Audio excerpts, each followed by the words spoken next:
This tiny strip of land in Eastern Europe is being called NATO's danger spot. It's known as the Suwalki Gap. It forms the border between NATO members Poland and Lithuania and lies in between two Russian military strongholds. Military strategists say this sparsely populated area with hills, forests and small villages will be a prime target if Russia decides to attack NATO territory. Poland and Lithuania are worried about this scenario becoming reality as fighters from the Wagner mercenary group arrive on their doorstep in Belarus. So here's what's at stake if the Suwalki Gap comes under attack. The Suwalki Gap is around 60 miles long and separates Poland to the west and Lithuania to the east. To its northwest lies Kaliningrad, a chunk of Russian territory with a number of military bases. It's also home to Russia's Baltic naval fleet and its only port on the Baltic Sea that doesn't freeze up in the winter, but it's not linked to the Russian mainland. The most direct route from Kaliningrad to Russia will be through the Suwalki Gap via Russia's neighbor and ally Belarus. Belarusian President Alexander Lukashenko allowed Moscow to use his country as a base to launch the full-scale invasion of Ukraine.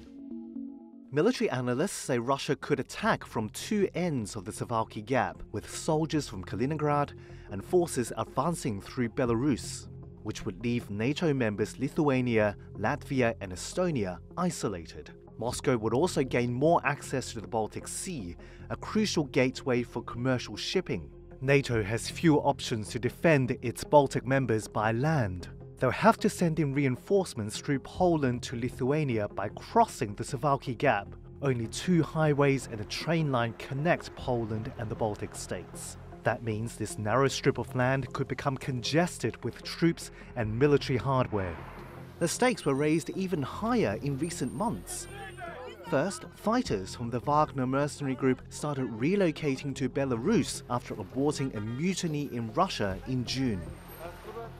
Then, according to Belarusian television, Wagner troops began training Belarusian soldiers just 3 miles from the Polish border. Poland's prime minister says the situation is becoming dangerous. Mamy informację, że ponad 100 najemników grupy Wagnera przesunęło się w kierunku przesmyku suwalskiego niedaleko Grodna na Białorusi. Warsaw responded by sending up to 10,000 extra troops to guard its border with Belarus. Poland and Lithuania have also closed some of their border crossings with their eastern neighbor. NATO has tried to strengthen its defenses in the region. We're set and ready. Multinational battle groups with around 1,000 troops have been set up in each of the Baltic states. Large-scale drills have taken place in the area close to the Suwalki Gap as a way to show NATO's readiness. The Baltic states and Poland have also ramped up defense spending. They have all vowed to spend 3% of their GDP per year on defense, more than NATO's 2% target. But leaders of Lithuania, Latvia and Estonia want NATO forces to be stationed in the region permanently. In the meantime, NATO's defense capabilities in the area strengthened with two new members, Finland and Sweden. This opens up a gateway to reach the Baltics by sea and air, boosting any potential defense on land. Finland and Sweden's militaries also add hundreds of warplanes, tanks, and tens of thousands of soldiers to the alliance.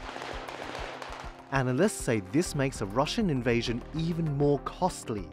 Finland and Sweden's integration means Kaliningrad is effectively encircled by NATO.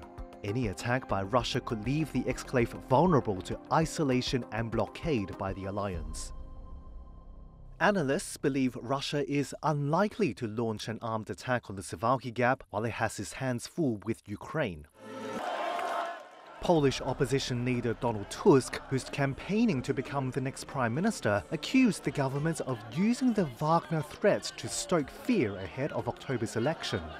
But Poland's government denies this. Still, NATO's eastern members say Wagner's presence on their doorstep remains a security risk.